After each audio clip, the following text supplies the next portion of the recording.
At the hospital, my daughter said, "You don't need to come. Your presence only makes things worse." But on the medical report, the one listed as responsible for authorizations was me.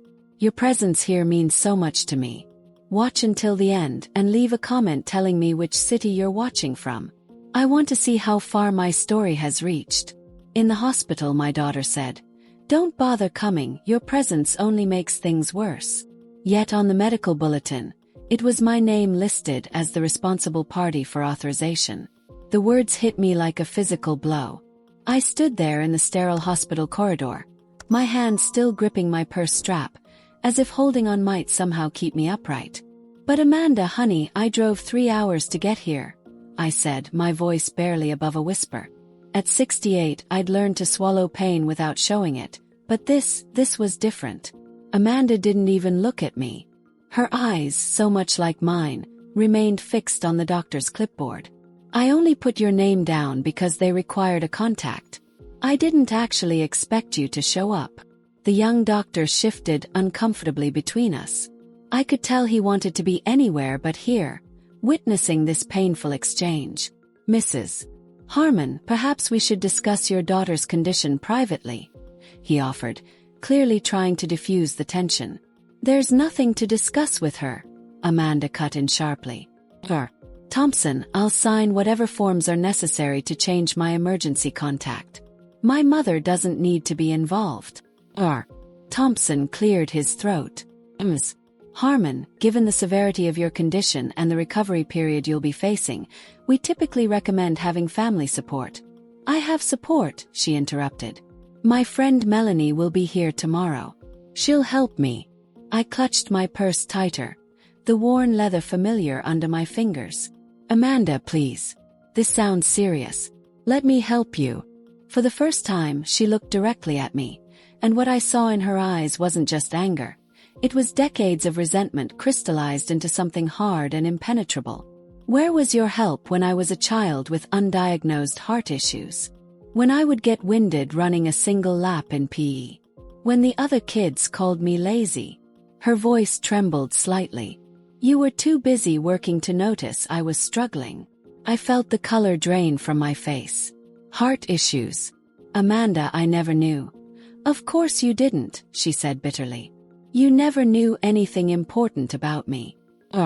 Thompson intervened. "I should mention that congenital heart conditions like your daughter's can be very subtle in childhood. Many parents miss the signs." Amanda shot him a look that silenced him immediately. "My mother missed everything about me, Dr. Thompson." This was just one more thing on the list. The hallway suddenly seemed too bright, too loud, with a distant beeping of machines and the squeak of nurses' shoes against linoleum. How had we gotten here? When had the little girl who once clung to my legs before kindergarten transformed into this woman who couldn't stand the sight of me? "I'm sorry," I said, the words inadequate even as they left my lips. "I didn't know. But I'm here now." Amanda's laugh was hollow. "Now, when it's convenient for you. I'm 45 years old, Mom. I stopped needing you a long time ago." Thompson cleared his throat again. "Ms. Harmon, I need to discuss your postoperative care. You'll need assistance for at least 2 weeks after discharge." "Melanie will help," Amanda insisted. "For 2 weeks?" The doctor pressed. "That's quite a commitment. Does she have the flexibility with her work?" I saw a flicker of uncertainty cross Amanda's face before she masked it. "She'll make it work. We've discussed it." I knew she was lying. I could always tell when Amanda was lying, even now after all these years. Her right hand would twist the ring on her left, a nervous habit from childhood. "Amanda," I said softly, "please let me help. Just until you're back on your feet." She stopped fidgeting with her ring and looked at me, her expression flat and final. "No, your help comes with strings attached. It always has." Thompson sighed. "I'll give you both a moment. Harmon, we'll need to make a decision about your care plan before tomorrow's procedure." He walked away, leaving us alone in the corridor. I took a hesitant step toward her. "What strings, Amanda?"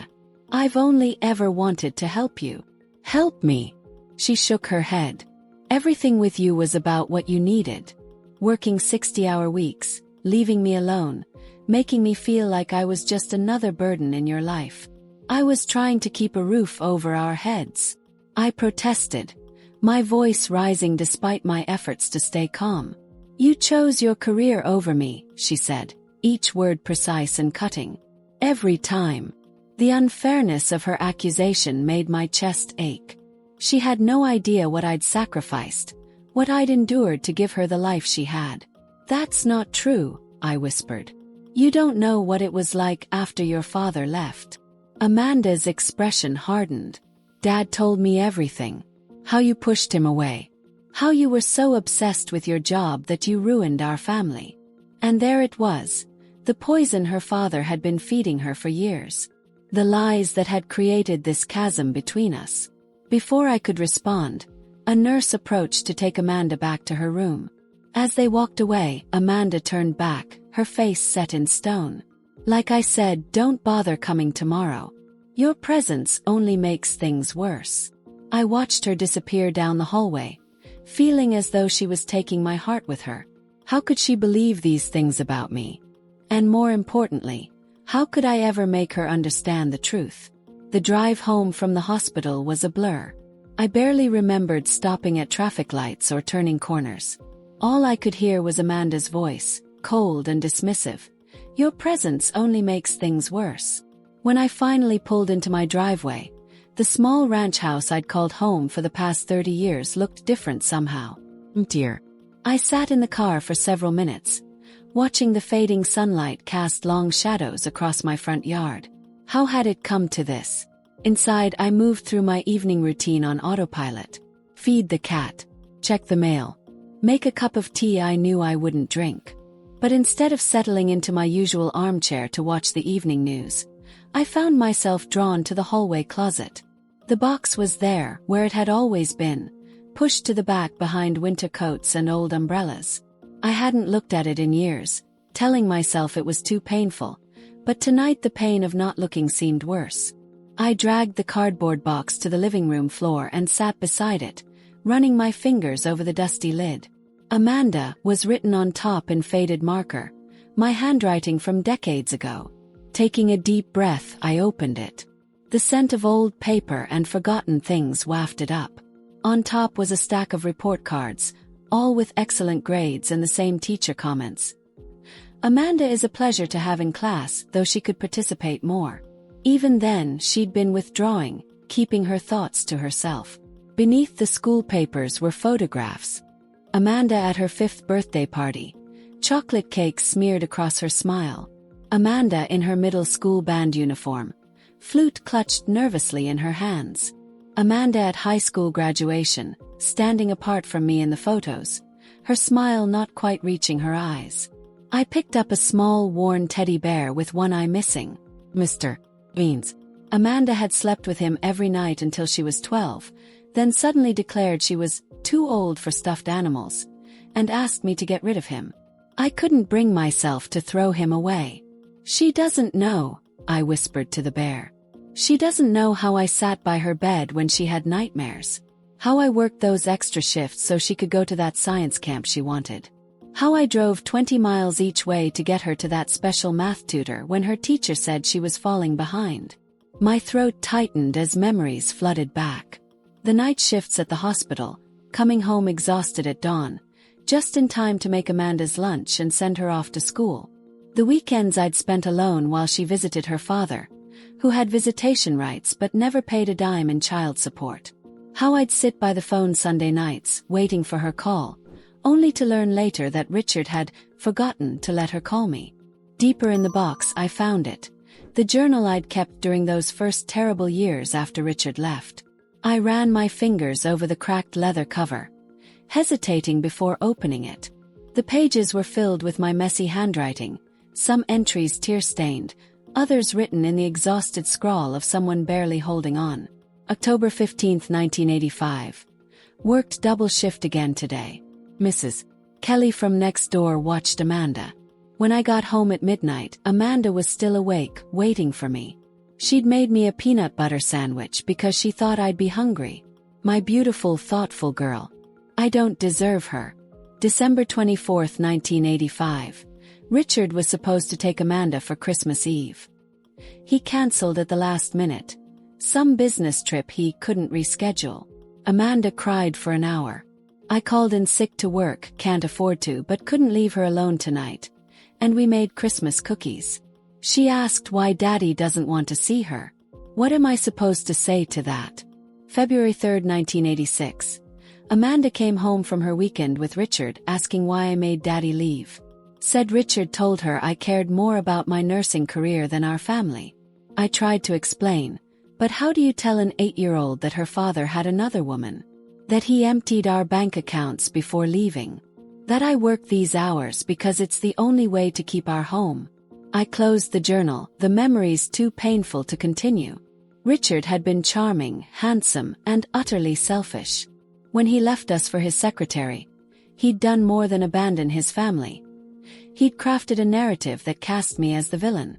And Amanda, young and desperate for her father's approval, had believed him. Every other weekend, she'd go to his new home with his new wife and his new life. She'd return quiet, withdrawn, looking at me differently. I never spoke ill of Richard to her. I thought that was the right thing to do, not to poison her against her father. Now I wondered if my silence had allowed his lies to take root. The box held other treasures. Amanda's first baby tooth, a Mother's Day card she'd made in 2nd grade, the corsage from her senior prom that I'd carefully dried and preserved.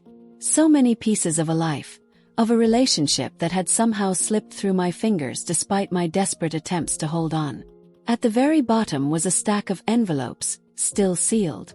Letters I'd written to Amanda during her college years, when our relationship had deteriorated to brief, awkward phone calls on holidays. Letters explaining everything. About Richard, about our divorce, about the choices I'd made. Letters I'd never sent because I'd been too afraid of pushing her further away, of seeming like I was trying to defend myself at Richard's expense. I should have sent them. Maybe if I had, we wouldn't be here now, strangers in a hospital hallway. Her believing I'd never cared enough to notice she was sick. My phone rang, startling me. I scrambled to answer it, hoping irrationally that it was Amanda. Mrs. Harmon. A man's voice. This is Dr. Thompson from Memorial Hospital. I'm calling about your daughter. My heart stuttered. Is she all right? She's stable, he assured me. But I wanted to discuss her aftercare situation. Her friend Melanie just called to say she won't be able to help after all. Some family emergency of her own. I clutched the phone tighter. So Amanda will need someone else. Yes. The procedure carries risks, and she'll definitely need supervision for the first few days, at minimum. I understand there's some tension between you two, but I'll be there, I said firmly. Whatever she needs, even if she doesn't want me there. After hanging up, I looked down at the scattered memories surrounding me on the floor. Amanda might not want my help, but she was going to get it anyway. Because that's what mothers do. And maybe, just maybe, this was the chance I needed to finally set the record straight. I arrived at the hospital an hour before Amanda's procedure was scheduled. Thompson had suggested I come early to sign some paperwork, but I knew the real reason. He wanted to give me time to prepare for Amanda's reaction. She still doesn't know you're coming, he admitted when I met him at the nurse's station. I thought it might be better to wait until after the procedure to tell her. I nodded, appreciating his discretion. What exactly is wrong with her heart? She mentioned it was something she'd had since childhood. Thompson led me to a quiet consultation room and closed the door. Amanda has mitral valve prolapse with regurgitation. It's a condition where one of the heart valves doesn't close properly, allowing blood to flow backward. Many people have a mild form their entire lives without issues, but Amanda's has worsened over time. And the symptoms? I asked, thinking back to all the years I might have missed something crucial. Fatigue, shortness of breath, especially during physical activity. Sometimes heart palpitations. He looked at me kindly. Mrs. Harmon, these symptoms can be subtle in children. They're often dismissed as poor fitness or even anxiety. I thought about Amanda as a child. How she'd complained about PE class. How she'd get winded playing tag with neighborhood kids. I'd attributed it to her bookish nature. Her preference for reading over sports. Had I missed something a more attentive mother would have caught? The important thing, Dr. Thompson continued, is that we're addressing it now before more damage occurs. The procedure is minimally invasive. We'll repair the valve through a catheter. Recovery is typically quick, but she'll need rest and monitoring for complications. As I signed the consent forms, my hand trembled slightly. When can I see her? She's being prepped now. You can have a few minutes before they take her to the OR. I steeled myself as I approached Amanda's room. A nurse was checking her vitals, and Amanda lay in the bed, looking smaller somehow, vulnerable in the hospital gown. "Your mother's here," the nurse said cheerfully before I could stop her. Amanda's head snapped up, her eyes narrowing when she saw me. "What are you doing here?" I stepped into the room, clutching my purse like a shield. "Melanie can't make it. I'm going to help you after the procedure." "What? Well, absolutely not." She turned to the nurse. "Call my father. He'll come." The nurse gave me an apologetic look and slipped out, leaving us alone. "Amanda, your father lives in Arizona now. He can't get here in time. I'll figure something out. I don't need you." I took a deep breath. "You need someone.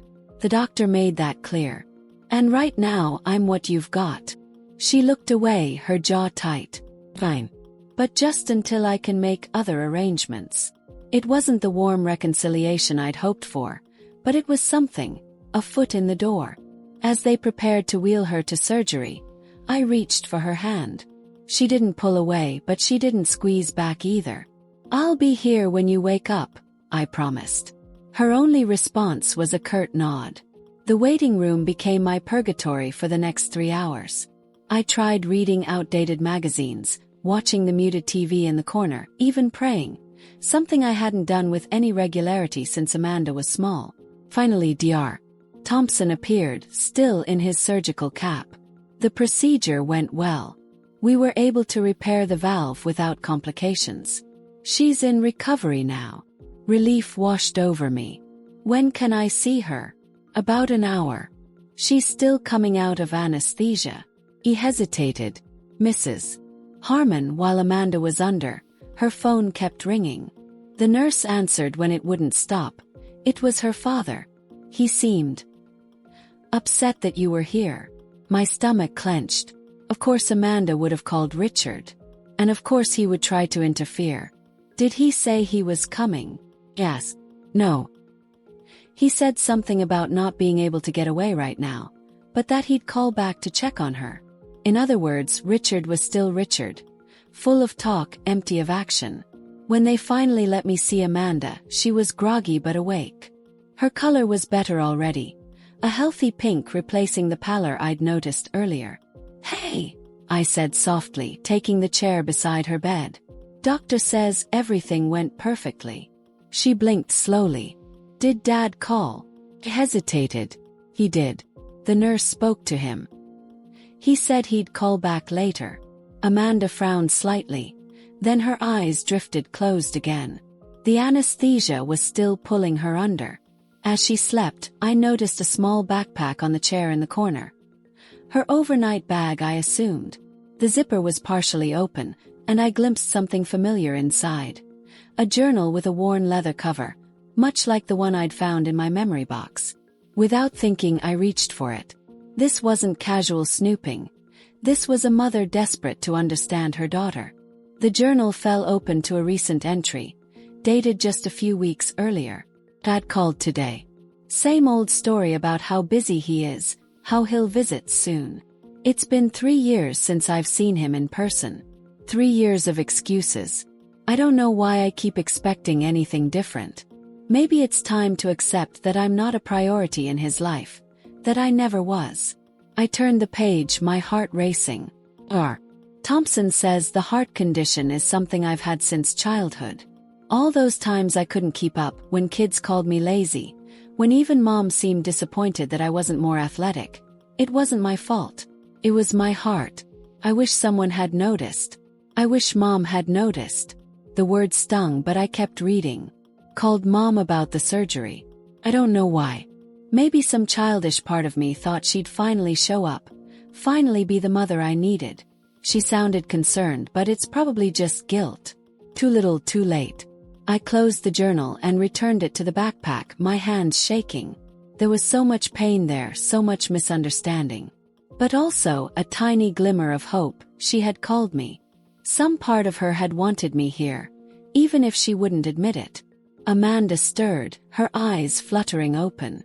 This time they were clearer, more alert. "You're still here," she murmured, sounding surprised.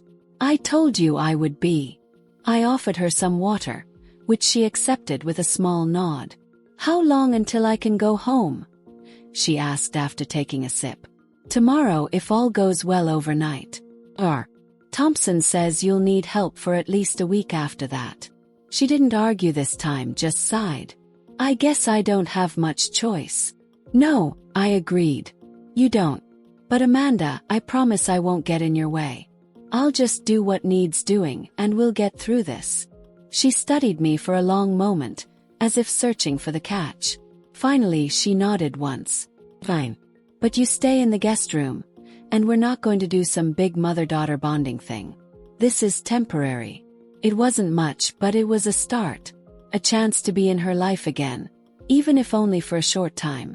And maybe, just maybe, a chance to finally tell her the truth about the past she thought she knew. Amanda's house was exactly what I would have expected. Meticulously organized, tastefully decorated, and completely impersonal. No family photos, no mementos. Just carefully curated furniture that could have been straight out of a catalog. It reminded me of Richard's aesthetic. All show, no soul. "Guest room is down the hall to the left," she said as she lowered herself carefully onto the couch. The drive from the hospital had been silent, and I could tell the journey had tired her. Bathrooms across from it. Towels in the linen closet. I set her small suitcase by the staircase. "Are you hungry? I could make some soup." "I'm fine." She picked up the remote control, a clear dismissal. I hesitated, not wanting to leave her alone so soon after the procedure. "Thompson said I should check your incision site. Make sure there's no unusual redness or swelling." Amanda sighed but pulled her cardigan aside to reveal the small bandage on her chest. I examined it carefully, thankful for my years as a nurse. The incision was clean, with no concerning signs. "Looks good," I said, stepping back. "You should rest. Call if you need anything." She didn't respond, already flipping through channels on the television. I retreated to the guest room to unpack my overnight bag. The room was sparse. A bed, a nightstand, a small dresser. No decorations, not even a picture on the wall. It felt like a hotel room rather than a space in someone's home. After settling in, I went to the kitchen to make myself useful. Amanda's refrigerator was nearly empty, just some condiments and a few takeout containers. The pantry wasn't much better. Crackers, canned soup, coffee. She clearly didn't cook much. I found a notepad and made a grocery list. At least I could stock her kitchen while I was here, make sure she had proper meals during her recovery. It was a small thing, but it was something I could do for her. As I wrote, I heard a phone ring in the living room, followed by Amanda's voice, suddenly animated in a way it hadn't been with me. "Dad, hi. Yes, I'm home. The procedure went fine." "No, I'm okay. Mom's here." I froze, pen hovering over the paper. "No, I didn't ask her to come." Melanie cancelled, and I didn't have much choice. Another pause. "I know, Dad. I know."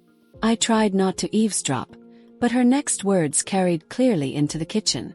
"It's just for a few days. It's not like I'm letting her back into my life." The words stung, even though they shouldn't have surprised me. "Dad, you don't need to come." "Really? I'm fine." Her voice shifted, taking on a pleading quality. "It would be great to see you, of course, but I understand if you're busy." I could picture Richard on the other end making excuses. The important meeting. The business trip. The commitment he just couldn't break. I'd heard them all before. No, it's okay. Understand. Maybe next month would be better for you. The resignation in her voice broke my heart. After all these years, she was still seeking her father's approval, still believing his promises. I waited until she hung up before returning to the living room. I'm going to run to the grocery store, I said, holding up my list. Anything specific you'd like me to get? Amanda looked up, her expression guarded again. Whatever. I'm not very hungry. You need to eat to heal properly. How about some chicken soup? I could make your grandmother's recipe, the one you used to love. A flicker of something, recognition, maybe nostalgia, crossed her face. You remember that? Course I do. You used to call it magic soup. Because you said it made you feel better no matter what was wrong. She looked away. Fine. That would be acceptable. It was hardly enthusiastic, but it was something.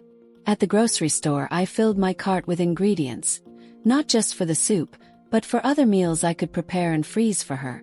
As I waited in the checkout line, my phone buzzed with a text message. Richard. I hear you're playing Mother of the Year. Don't get comfortable. Amanda doesn't need you. My hands trembled as I stared at the screen. After 20 years, he was still trying to control our relationship. I deleted the message without responding.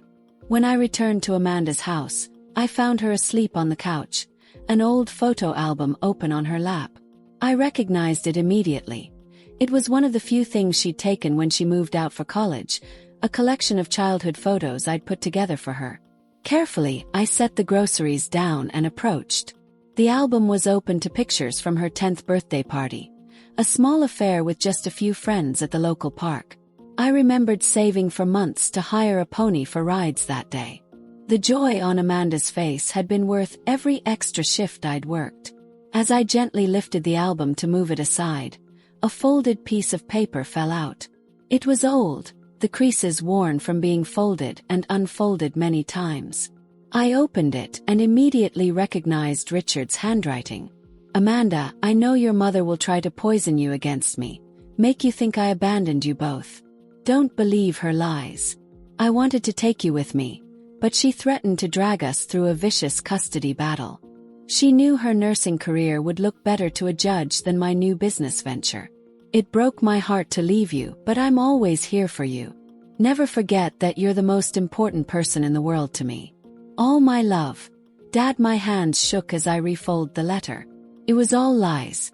Richard had never wanted custody. He'd practically disappeared from Amanda's life after our divorce, showing up for occasional weekends when it suited him, canceling more often than not. I had never kept her from him. In fact, I'd encouraged their relationship, believing every child needed their father. And yet, this letter had shaped Amanda's understanding of our family's fracture for decades. I placed the letter back exactly where it had fallen and gently set the album aside. Amanda stirred but didn't wake. In the kitchen, I began preparing the soup, the familiar routine of chopping vegetables and simmering broth strangely comforting. As I worked, I thought about what I'd discovered. Not just the letter, but the journal entry about her heart condition, the phone call with Richard, the photo album she still kept. All pieces of a puzzle that was Amanda's perception of her childhood. The smell of the soup must have roused her, because when I turned around, Amanda was standing in the kitchen doorway, looking uncertain. That smells like Grandma's soup, she said, her voice softer than it had been since I'd arrived at the hospital. It is, I said, stirring the pot gently. I found her recipe card years ago and memorized it. I still make it whenever I'm feeling under the weather. Amanda moved to the kitchen table and sat down, watching me. I don't have many memories of her. She died when I was 8? 7, I corrected. You used to sit on her lap while she read to you. She always said you were the smartest child she'd ever known. A small smile touched Amanda's lips. I remember the books. She had that collection of fairy tales with the gold edges on the pages. I nodded, surprised and touched that she remembered. I still have those books. I saved them for I stopped myself before saying, for your children. We weren't there yet. I saved them, I finished lamely. An awkward silence fell between us. I busied myself with the soup, checking the chicken, adding a pinch more salt. Why didn't anyone ever take me to a doctor? Amanda asked suddenly. For my heart. I turned to face her, wooden spoon still in hand. I did, Amanda. When you were 6, you complained about feeling tired all the time. The pediatrician said you were just a quiet child who preferred books to running around. When you were 10 and couldn't finish the mile run at school, I took you again. They said some kids just aren't athletic. I swallowed hard. I should have pushed harder, gotten a second opinion. I'll always regret that I didn't. Amanda stared at me, confusion evident in her face. Dad said you were too busy working to notice I was struggling. There it was, another of Richard's lies. Amanda, I noticed. Worried. Ask doctors. But I trusted their judgment when they said you were fine. I turned back to the stove, fighting tears. If I'd known about your heart, I would have moved heaven and earth to get you the care you needed. When I looked back, Amanda was watching me with an unreadable expression. Not quite belief, but not the outright rejection I'd faced before. Soup's ready, I said, breaking the moment. Would you like a bowl? She nodded, and for just a moment, I caught a glimpse of the little girl who'd once believed that her mother's soup could fix anything. 3 days into my stay at Amanda's house, we'd settled into an uneasy routine. I'd make breakfast, check her incision, help her with any tasks that required reaching or bending, then retreat to give her space. She'd spend most of the day reading or watching television, accepting my help with grudging thanks but rarely engaging in conversation.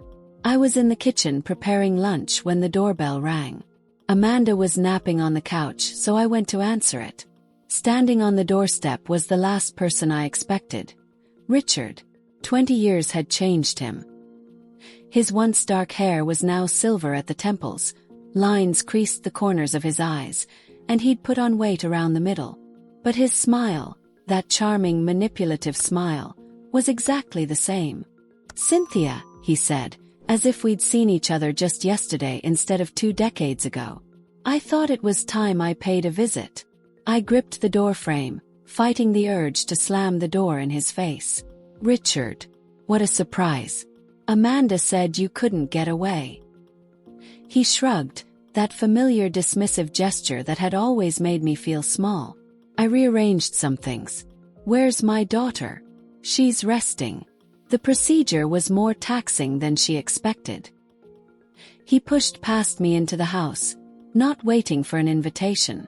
I'll just check on her. I followed him to the living room, where Amanda was stirring from her nap. Her eyes widened when she saw her father. Dad!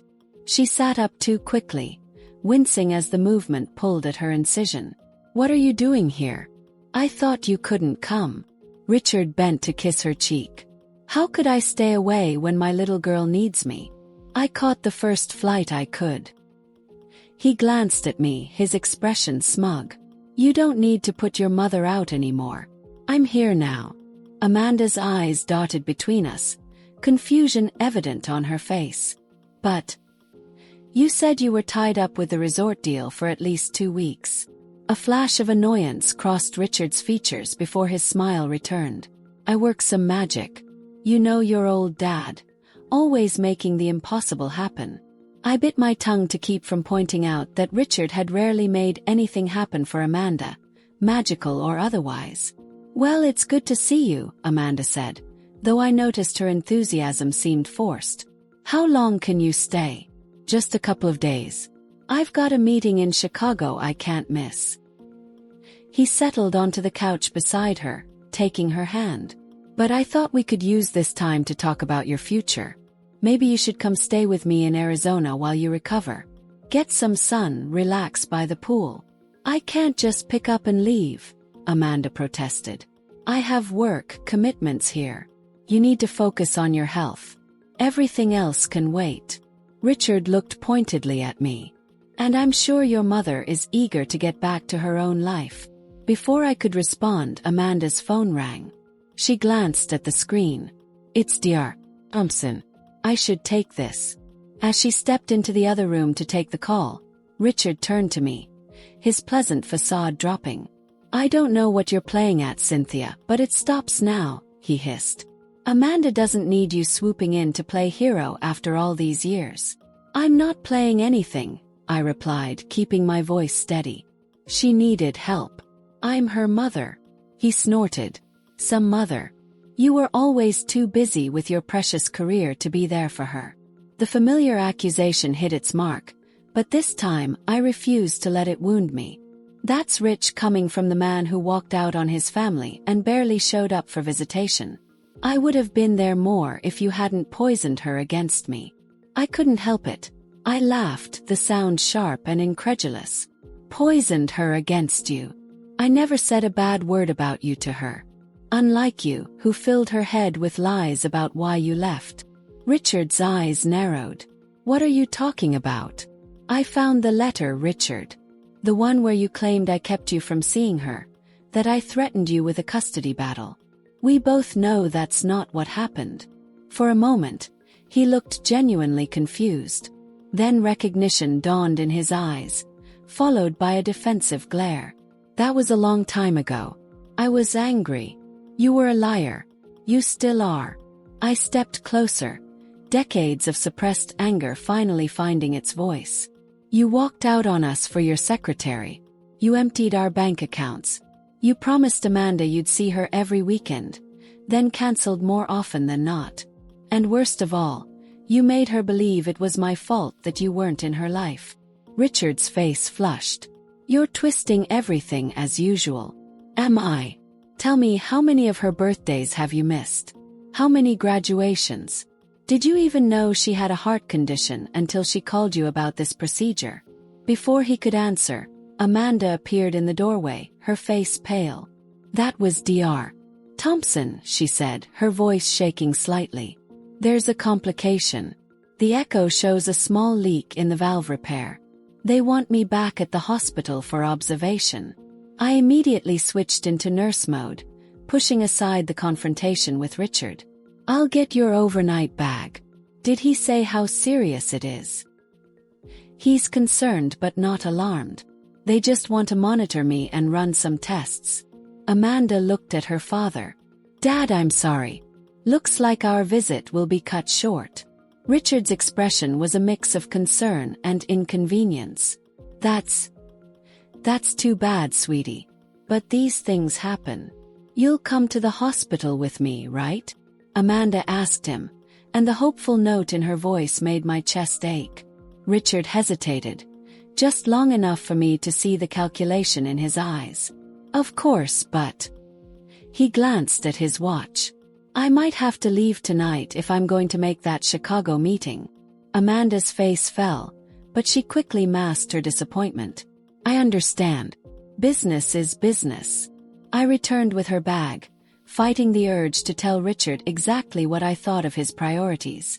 But this wasn't about him or me. It was about Amanda. Your mother can probably handle things from here, Richard added, already reaching for his phone. I should call the airline, see if I can change my flight. Amanda didn't respond, just took her bag from me and headed for the door. I followed, pausing only to look back at Richard, who was already deep in conversation about flight changes. Some things never changed. At the hospital, Dr. Thompson met us in the emergency room. The leak is small, but I'm concerned about the potential for it to worsen. We might need to go back in and repair it. Amanda nodded bravely, but I could see the fear in her eyes. As they prepared to take her for more tests, Richard appeared in the doorway, looking harried. I've changed my flight to tonight, he announced. Amanda, honey, I'm so sorry. If this hadn't happened. It's fine, Dad, she said, but her voice was flat. Go make your meeting. I'll be okay. He kissed her forehead quickly. I'll call to check on you. And we'll reschedule that Arizona trip. After he left, Amanda stared at the ceiling, blinking rapidly. I knew she was fighting tears. I'm here, I said softly, taking her hand. I'm not going anywhere. She didn't pull away. You heard that call with Dr. Thompson this afternoon, didn't you? I nodded, not understanding why she was asking. There wasn't one, she admitted. I just needed to see what Dad would do. My heart broke for her. After all these years, she was still testing him, still hoping he'd choose her. And once again, he'd failed her. I'm sorry, I whispered, squeezing her hand. Amanda really looked at me for what felt like the first time in decades. When I was sick as a kid, you would sit up all night with me. I remember that now. You would read to me, check my temperature, make sure I had water. You were always there. A tear slipped down my cheek. Of course I was.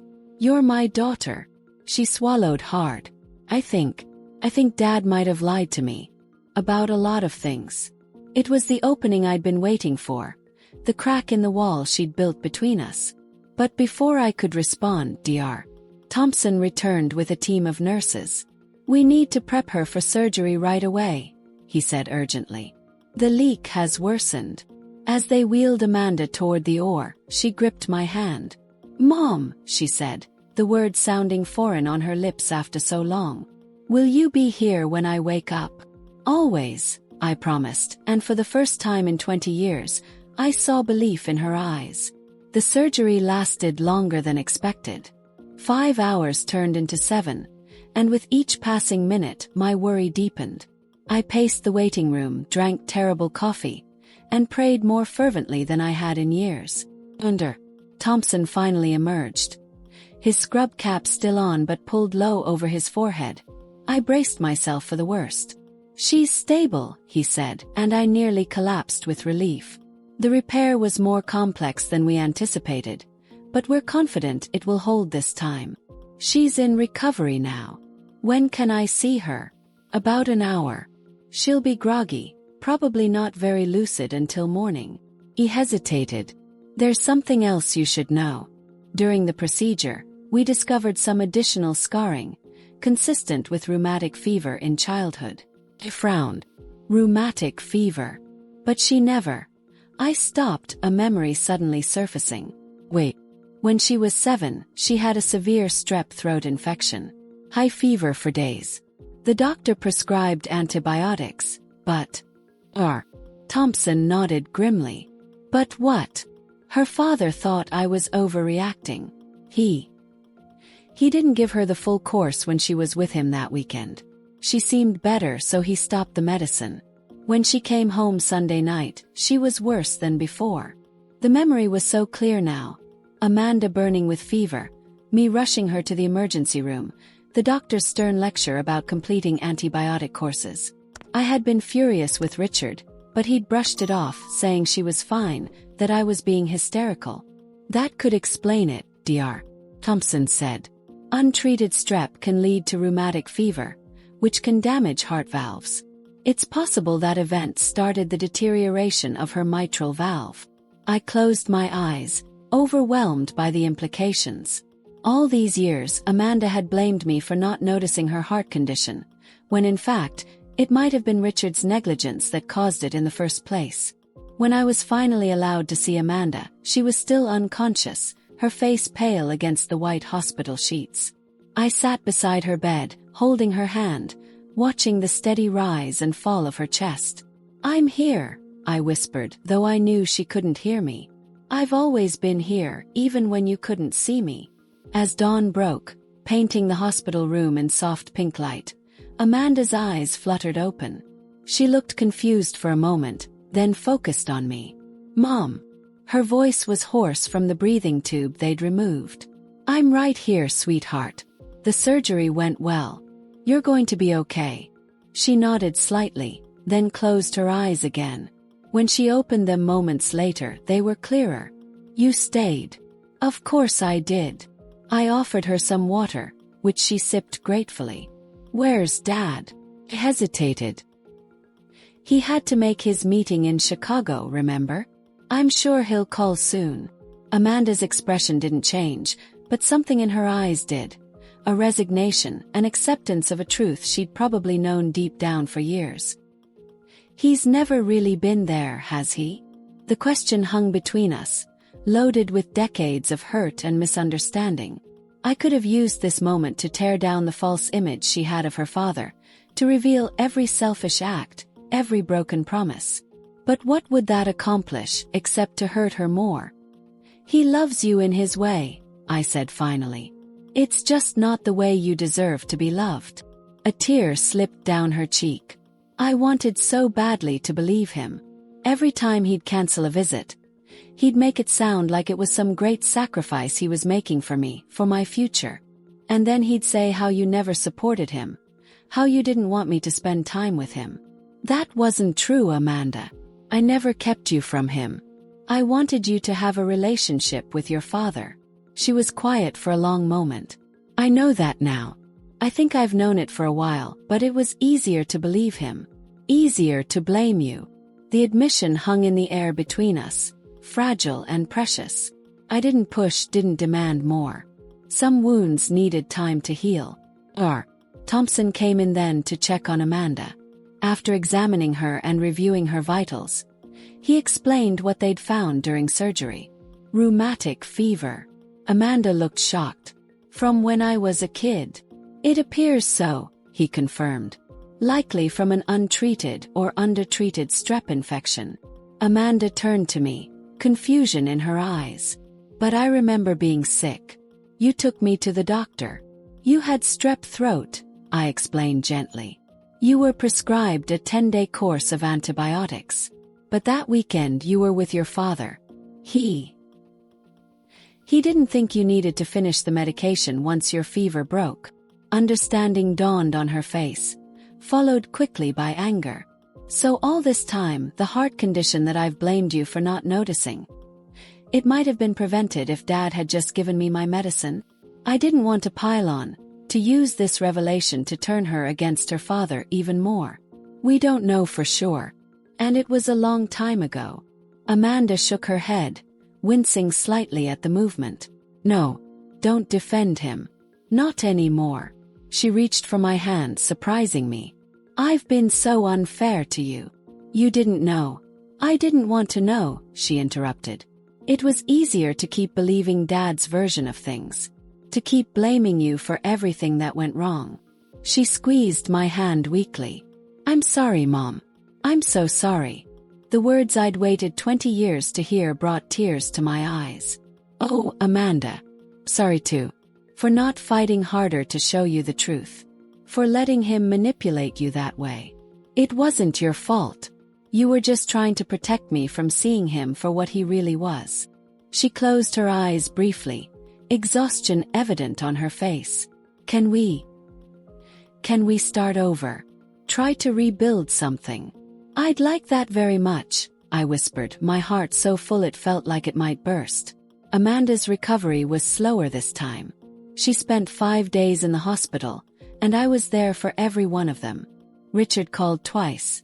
Brief, superficial conversations where he promised to visit, as soon as things settled down. Amanda merely smiled after these calls, no longer clinging to his empty promises. On the day she was discharged, I helped her into my car, her overnight bag in the trunk. Ready to go home? Yes. She hesitated. Actually, I was thinking, my place is pretty big for one person. And the stairs might be challenging for a while. I waited, not daring to hope. Would it be okay if I stayed with you for a few weeks? Just until I'm stronger? Yes, I said, perhaps too quickly. Yes, of course. The drive to my house was different from the silent journey to hers a week earlier.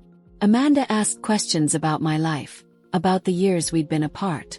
Simple things at first. Did I still work at the hospital? No, I'd retired 5 years ago. Did I still make Christmas cookies every December? Yes, though it wasn't the same baking alone. Had I ever remarried? No, there had been no one serious after Richard. As we pulled into my driveway, Amanda smiled at the flower beds lining the front walk. Daisies, she said softly. You always loved daisies. They're hardy, I replied, helping her from the car. They come back year after year, no matter how harsh the winter. Inside, Amanda looked around with curious eyes, taking in the modest living room with its comfortable furniture, the walls lined with bookcases. Her gaze stopped on the mantel, where a collection of framed photos stood. You kept pictures of me, she said, sounding surprised. Of course I did. You're my daughter. That never changed. She picked up a frame holding her college graduation photo, a ceremony I hadn't been invited to attend. I always thought you'd moved on. That once I was gone, you were relieved to be free of me. Free of you.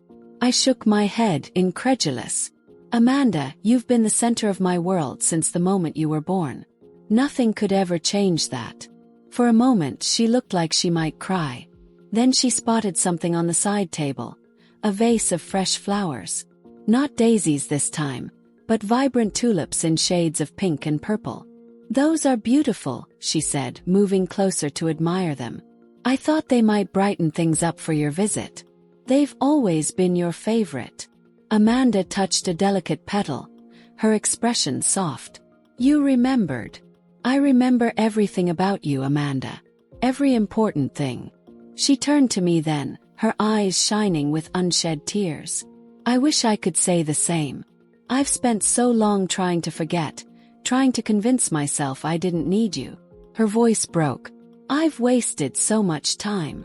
I crossed the room and took her hands in mine. Not wasted. Delayed. We have time now. We can start again. Amanda nodded, then pulled me into an embrace, the first real hug we'd shared in decades. As I held my daughter, feeling her heart beat against mine, strong and steady, I knew that some bonds, no matter how strained, could never truly break. That evening, as we sat on the porch watching the sunset, Amanda turned to me with a thoughtful expression. You never sent me flowers. What? I was confused by the sudden statement.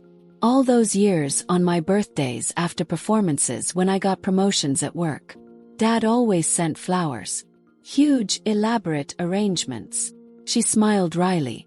I realize now they were probably ordered by his assistant. He never remembered those dates on his own. I felt a stab of regret. I wasn't sure you'd accept anything from me. After you made it clear you didn't want me in your life. That would have been the perfect way to remind me you were still there. She touched my hand briefly. Not that it matters now. I just wondered. I thought about all the milestones I'd marked quietly, alone. All the times I'd wanted to reach out but held back, fearing rejection. I did send you something once, I admitted. On your 30th birthday. A small painting of the lake where we used to picnic when you were little. It came back marked return to sender. Amanda's expression fell. I'm sorry. I was so stubborn, so determined to keep you at a distance. It's okay. We can't change the past. As darkness fell and stars appeared in the velvet sky, Amanda leaned her head against my shoulder, the way she used to when she was small. You know what I think, she said softly. What's that? I think it's never too late to give someone flowers. I smiled, feeling a warmth spread through me that had nothing to do with the mild spring evening. No, I agreed. It's never too late.